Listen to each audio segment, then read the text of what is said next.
The Road Not Taken by Robert Frost.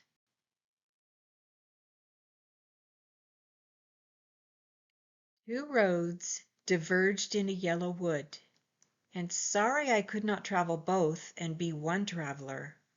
Long I stood and looked down one as far as I could, to where it bent in the undergrowth.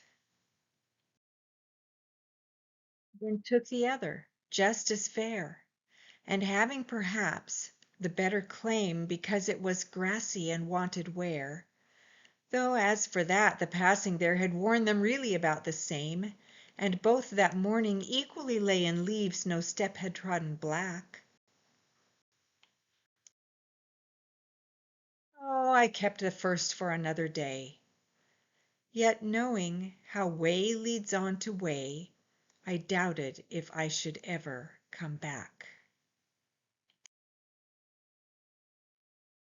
I shall be telling this with a sigh, somewhere ages and ages hence. Two roads diverged in a wood, and I took the one less traveled by, and that has made all the difference.